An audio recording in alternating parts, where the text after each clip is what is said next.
Fitna seriali yangi qismi bilan yana og'ziga tortadi. Ikkinchi mavsumning 21-qismi 29-dekabr 2025-yil soat 19:00 da Mening yurtim telekanalida namoyish etiladi.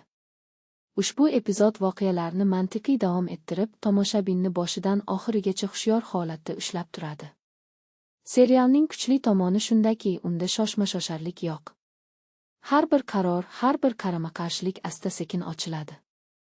Qahramonlarning ichki kechinmalari, sukutlari va nigohlari orqali berilgan dramatizm voqealarga ishonch bagishlaydi va syujetni yanada chuqurlashtiradi.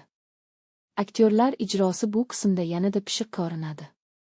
Qahramonlar o'zgarib boradi, lekin bu o'zgarishlar sun'iy emas, balki bosib otilgan yo'l natijasidek qabul qilinadi. Tasvir va musiqaning uyg'unligi esa umumiy kayfiyatni kuchaytirib, serialga o'ziga xos ohang beradi.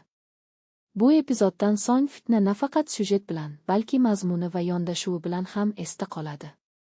Serial tomoshabinni hurmat qilgan holda sifatli va o'ylangan dramatik hikoya taqdim etishda davom etmoqda.